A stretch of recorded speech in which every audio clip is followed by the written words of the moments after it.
Shocking. Opo mga kababayan, shocking. Ako talaga ay na-shock. Hindi naman masyado. A little bit shock lang. Ito po kasing nangyari sa asawa ni Attorney Harry Roque na tinanggal sa pwesto dyan sa Pag-ibig Corporation ba? Pag-ibig, basta Pag-ibig. Itong isang government controlled corporation, Pag-ibig Corporation, na ito ay ano pangalan nun? Si Myla Roque. Isa pala siya sa mga board of trustees. Ano po ang shocking doon? Una-una nakapag-shock sa akin, actually hindi yung pagkakatanggal sa pwesto. Unang na-shock ako ay yung pagkakaroon ni Harry Roque ng asawa. Hindi ko alam may asawa pala ito. Kasi sa pagkakaalam ko, siya po ay isang bading. 'Di ba? Ganyan nga oh. Kala ko bading. Tsaka ito yata yung naka-blind item no na nakipag-date sa isang foreigner na callboy. Chismis. Na galit na galit daw kasi mabaho daw at saka mukhang elepante. Kaya akala ko bading. Kaya ako na-shock na mayroon pala siyang asawa. So yun nga, may asawa pala. O sige, di may asawa. At saka maganda asawa niya. Maganda. Maganda, maputi, matangkad. Tapos, yun nga, shocking din na tinanggal sa pwesto. Kasi nga, yung government natin, yung Marcos administration, sa ngayon ay mukhang gumagawa ng cleansing. It's cleansing the government. Mula noong launching ng Bagong Pilipinas, ano pa tawag sa Bagong Pilipinas? Yung sistema natin ngayon, yung Bagong Pilipinas kick-off rally, na maraming gustong baguhin ng Pangulo, at ito nga, isa sa mga pagbabago na gagawin niya ay lilinisin niya, magwawalis ang Pangulo sa bakuran ng gobyerno sa Malacanang, kasi marami daw na maraming ahas daw dyan. According to Amy Marcos, ito raw ay sa muling naging snake pit.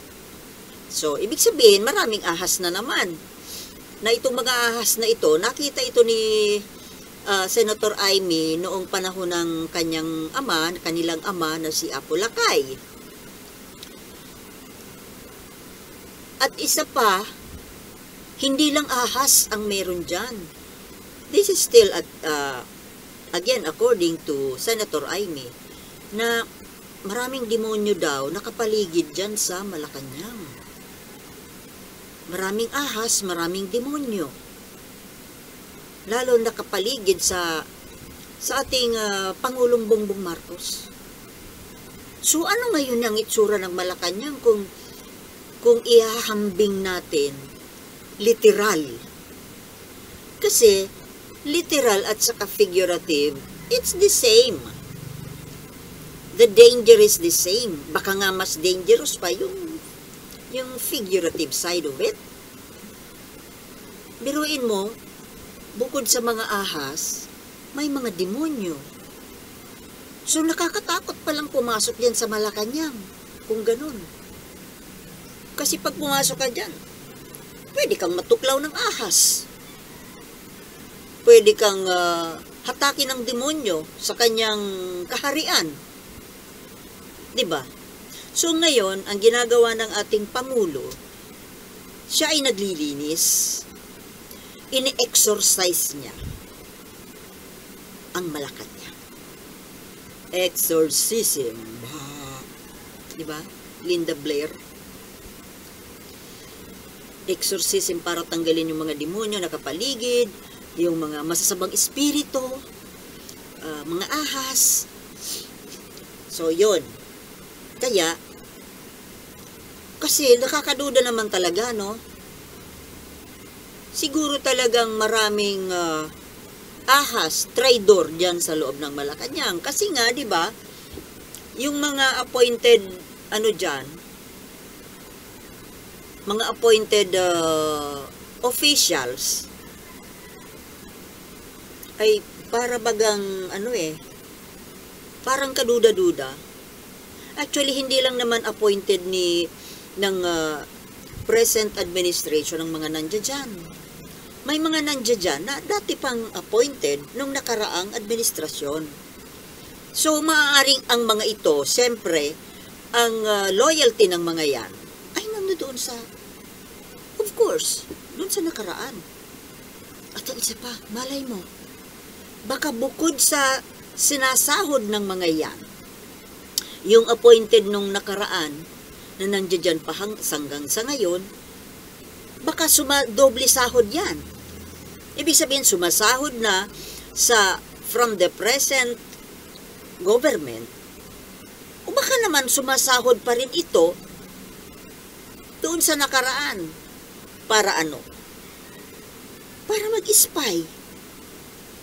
O, saan ba nanggagaling ang mga chismis na ipinapakalat nitong mga DDS vloggers na ang reyna dyan ay si Boljakera Maharlika, si Hitad, na siya mismo nagsasabi na mayroon siyang mga spy dyan sa loob ng Malacanang at sa kung saan-saang mga government agencies, sa BIR nga daw meron.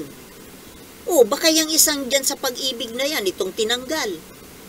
Malay mo, isa yan sa mga tinatawag ni Maharlika na puting ahas. Diba? Kaya dapat lang talaga na walisin ang mga yan.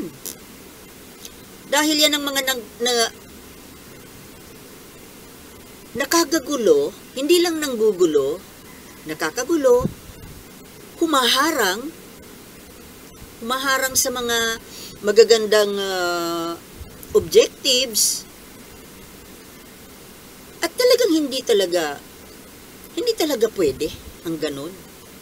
Dapat bagong gobyerno, bago lahat. Kung dito nga sa LGU, kagaya dito sa bayan, sa provincial capital, di ba ang mga empleyado dyan, ang iba dyan, mga coterminus sa mga nanalong politiko.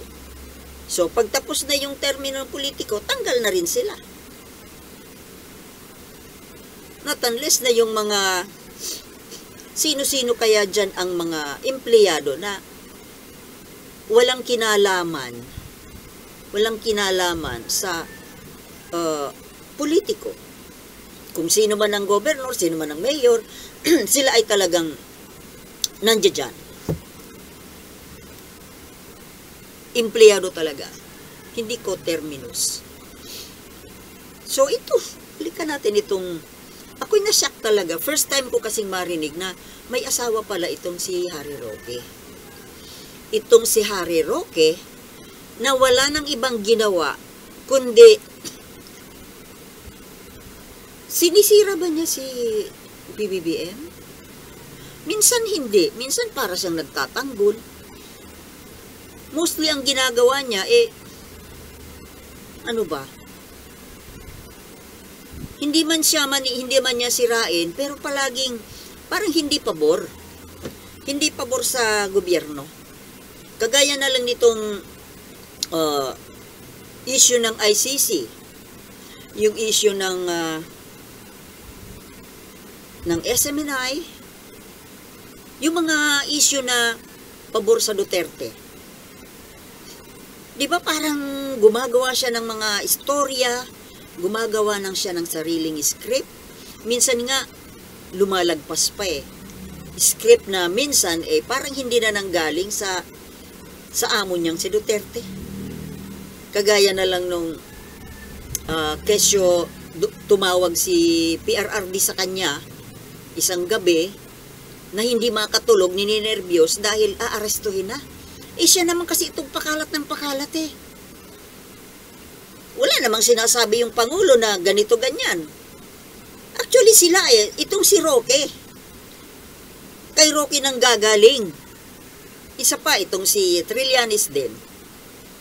Na salita ng mga kung ano-ano na talagang makakanervyos doon sa mga Duterte at sa mga kasabwat. Ang dami-daming mga sinasabi. Lalo na itong si Roque, ang napakadaldal. Actually, nakakairita na siyang pakinggan. Sinisiraan niya yung Congress, lalo na si Martin Romualdez. Hindi lang niya diretsahang sinisiraan si Bongbong Marcos. Siyempre naman. Pero, the whole government, yung administration ni Bongbong Marcos, tinitiran niya. Tira siya ng tira. Para pang ang tingin nila, silang mga DDS, lalo na itong si Roque,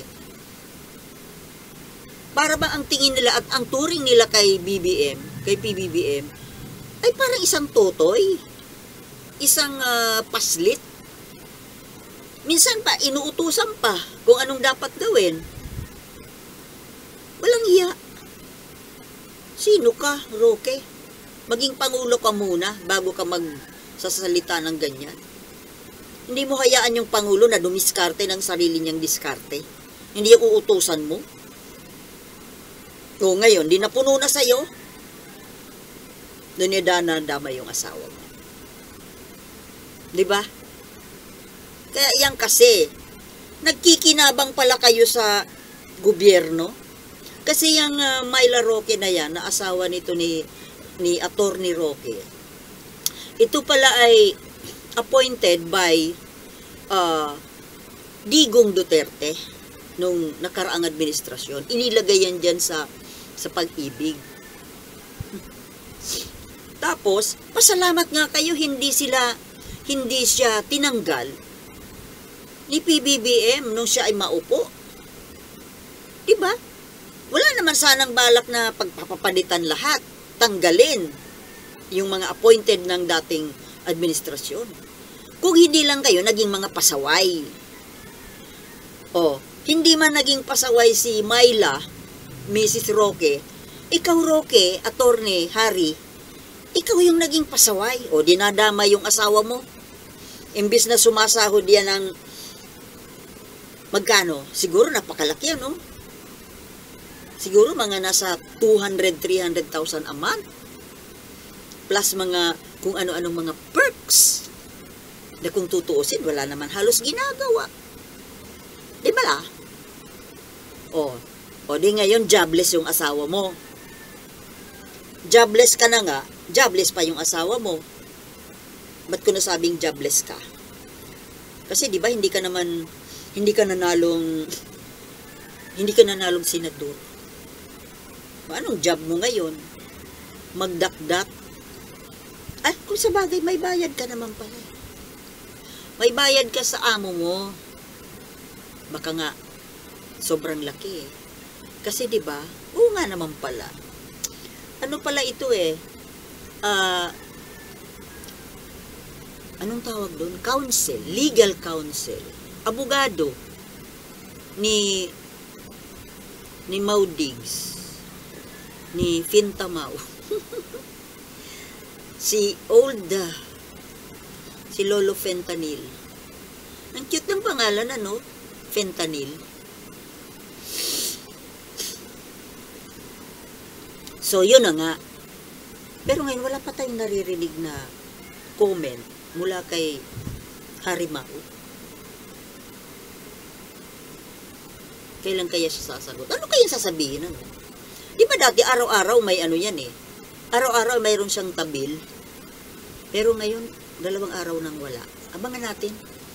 So, habang nag-aabang tayo, di, pahinga muna tayo. Magpiprito muna ako ng saging, merienda. Kasi oras ng merienda eh. So mga kababayan, maraming salamat sa panonood at magkita-kita tayo mamaya matapos kong magmerienda. Okay? Thank you for watching. Peace.